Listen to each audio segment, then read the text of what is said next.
I think that probably the most interesting relationships are when you don't agree with someone completely on things, and they're always going to have that. Now, I may have them at one point settle down, and I don't think they'll get married again, but certainly the relationship will get into a groove, but there's always going to be something they don't agree on, and that's what I'm interested in, is, you know, the character flaws, or Sure. where they're bumping heads and that sort of thing.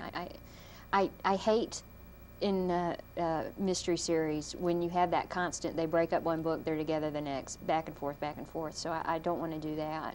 But certainly when they're together, you'll get the feeling that they always love each other and support each other, but maybe in the car on the way home, Sarah might say, "Why did you do that?" Or, you know, it's always going to be there.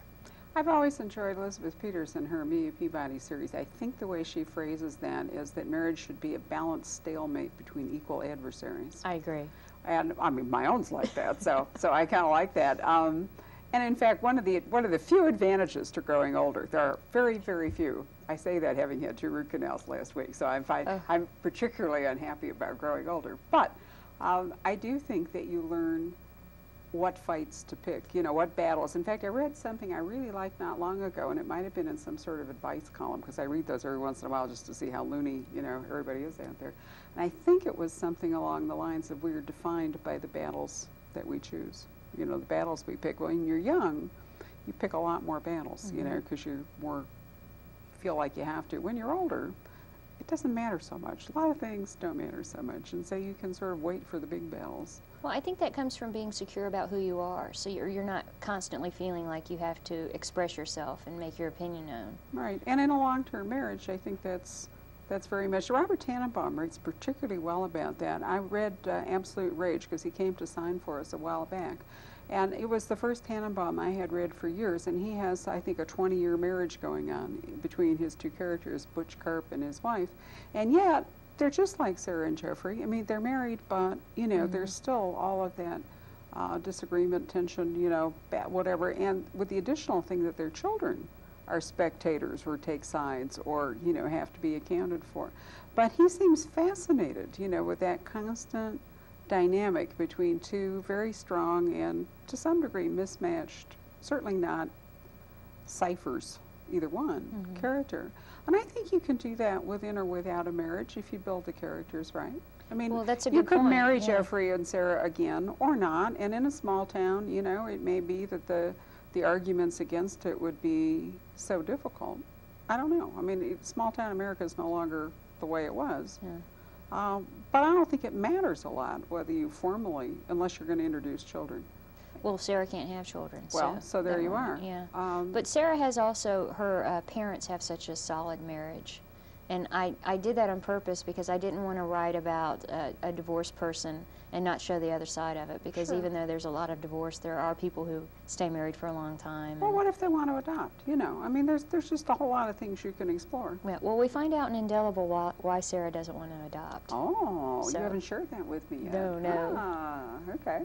Well, anyway, my point was that you can have them in a long-term relationship, just, you know, married, unmarried, whatever it is. But nevertheless, I think it is sort of like a stretching out, like taffy, of a romance plot. You know? And I think that mystery crime fiction today is so character-driven, you know, that's an essential ingredient. If you want to keep people's interest book to book, you've got to find some dynamic that propels them, because you've got to finish the plot book to book. You can't, you know, carry over.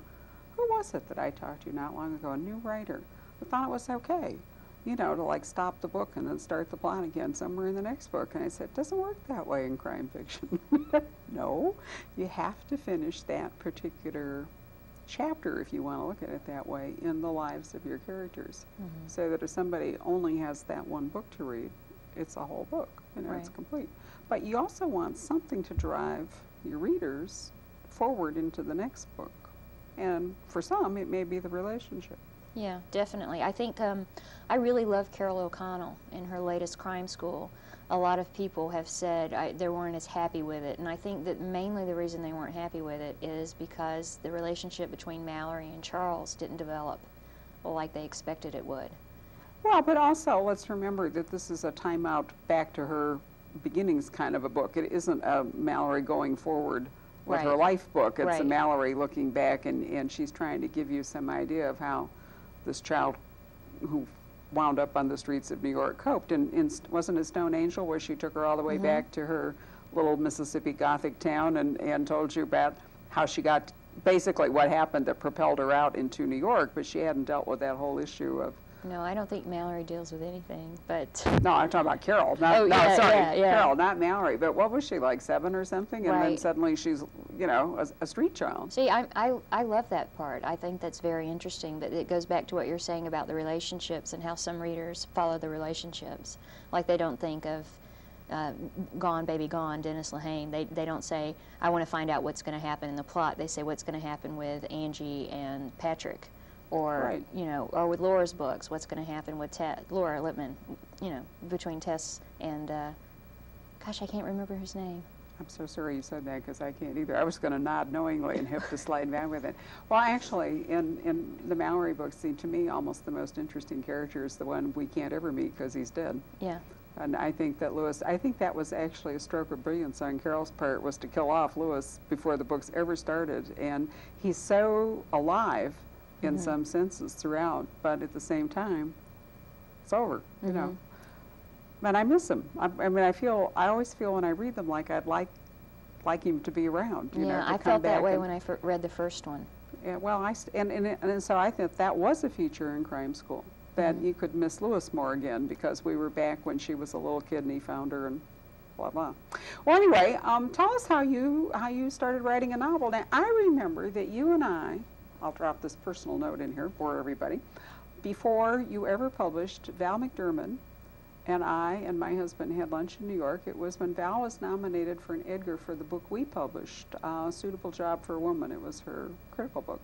And we took her to the Museum of Modern Art for lunch, and you came along. Yes, I tagged along. Thank you for lunch, by the way. Oh, it was a great pleasure. But at that point, you hadn't published any novels, and Val brought you along as a promising new writer.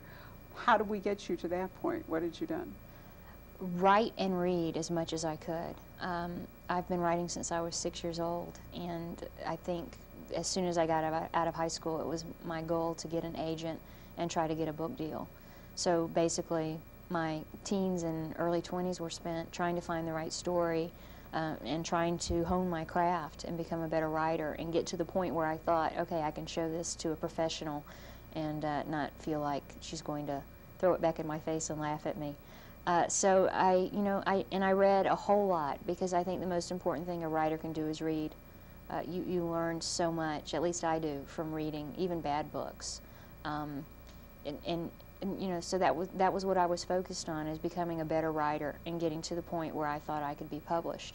And What of had course, you written? Pardon me while I interrupt Sorry. here, but what had you worked on when you're talking about becoming a better writer? Were you writing short stories? Were you trying novels? Were you just, I started writing with short letters? stories, yeah, and then gradually worked into novel length. And my first book that I wrote was called If Cats Had Thumbs, about a man named Clay Katz who lost both his thumbs in a bizarre boating accident. And that was a fun book, but I think every writer has to write their first book just to get through it. And after that, I worked on a couple of different things, but mostly I was interested in history. That's always been a passion of mine. So I wrote a Southern historical novel called Spit in One Hand, and that comes from a Southern colloquialism, spit in one hand, want in the other, see which fills up the fastest. And it plays out in the book because the book was all about waiting and trying to get things right, and it followed these two families from before the Civil War and then into the 1970s, and just these various relationships trying to work out throughout the novel. And my agent shopped it out, and I got the nicest rejection letters in the world, and decided, okay, I can take this as a huge ego blow and go hide under my bed, or I can look at what they've said and try to learn from it. So I kind of split it both ways and stayed in bed for a week. But then when I called out, I read the rejection letters, and they were very nice. And basically they were saying, we like your voice, we like how you tell a story, but this story doesn't work. And so I called my agent and said, what can I do? And she said, well, what about that thriller you were interested in? And I said, okay, well, I'll write that. So I sat down and wrote furiously for 3 weeks and came up with the meat of the plot for Blindsided and sent it off to her. And while she was reading it, I worked on the next book And then while she was reading that one, I came up with an outline for a third.